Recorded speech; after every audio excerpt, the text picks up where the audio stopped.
জনগণের নির্বাচিত সরকারই কেবল দেশের উন্নয়নের ধারাবাহিকতা, জনগণের নিরাপত্তা ও প্রাত্যহিক সেবা নিশ্চিত করতে পারে উল্লেখ করে বিএনপির ভারপ্রাপ্ত চেয়ারম্যান তারেক রহমান নির্বাচনের রোডম্যাপ ঘোষণা করতে অন্তর্বর্তী সরকারের প্রতি আহ্বান জানিয়েছেন।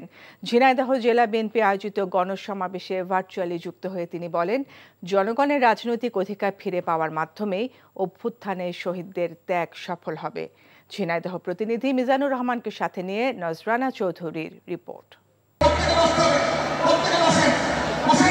ছাত্র জনতার অভ্যুত্থানে শহীদ এবং স্বৈরাচার সরকারের সময়ে যারা গুম খুনের শিকার হয়েছেন তাদের স্মরণে ঝিনাইদহ জেলা বিএনপি এক গণসমাবেশের আয়োজন করে।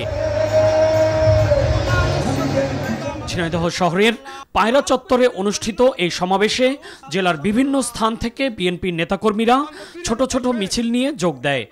আশেপাশের জেলা থেকেও এই সমাবেশে নেতাকর্মীরা যোগ দেয়। সমাবেশটি আসলে জনসভায় রূপ নেয়। সমাবেশে প্রধান অতিথি হিসেবে রাখা বক্তব্যে দলের ভারপ্রাপ্ত চেয়ারম্যান অন্তর্বর্তীকালীন সরকারের প্রতি তার দলের সমর্থন পুনর্ব্যক্ত করেন। বাংলাদেশের প্রায় সকল মানুষের দলমত নির্বিশেষে সকলের সমর্থনই এসেছে বর্তমানের অন্তর্বর্তীকালীন সরকার। তাদের প্রতি সেদিনও আমাদের সমর্থন ছিল, আজও আমাদের সমর্থন থাকবে। তবে এখানে একটি কিন্তু রয়েছে, তাদের প্রতি আমাদের আস্থাকে প্রশ্নহীন রাখার চ্যালেঞ্জ কিন্তু তাদেরকেই নিতে হবে। ছোট ছোট সমস্যা একসময় বৃহদাকার ধারণ করে বর্তমান সরকারের সামনে চলে আসতে পারে বলে উল্লেখ করেন তারেক রহমান।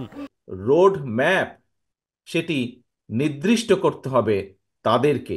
উন্নয়নের ধারাবাহিকতা, তৃণমূল পর্যায়ে জনগণের নিরাপত্তা, প্রাত্যহিক সুবিধা সবকিছুই কিন্তু দিতে পারে একমাত্র জনগণ দ্বারা নির্বাচিত একটি সরকার। আমাদের যদি এই বিষয়গুলোকে খেয়াল রাখতে হয় তাহলে অবশ্যই নির্বাচিত সরকারের কোনো বিকল্প নেই। জনগণের প্রত্যাশা অনুযায়ী দেশ গড়ার কাজে মনোনিবেশ করার জন্য বিএনপি নেতাকর্মীদের প্রতি আহ্বান জানান তারেক। Nazrana Chowdhury, NTV news, Dhaka. এখন আমার খুব ক্ষুধা লাগছে, আমি খাবো। কি কি রান্না করছো? আসো দেখো। তুই ভালো রান্না করছো। আমি তো মাঝে মাঝে চিন্তা করি আমি রান্না কেন করি, তোমারই করা উচিত। হার্ড ওয়ার্ক করুন লাগবো। আমি চাকরি করবো না, ছেড়ে দিচ্ছি। আমি প্রেগনেন্ট। একজনের উপার্জন দিয়ে কি এই ঢাকার শহরে একটা ফ্যামিলি চলে?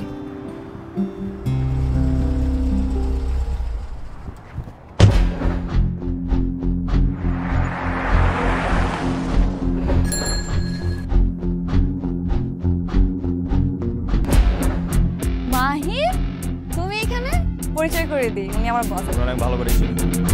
ওর পেটে যে বাচ্চা বড় হচ্ছে ও তোমার না। ওর বেঁচে থাকার কোনো অধিকার নেই। ওকে খুন করো।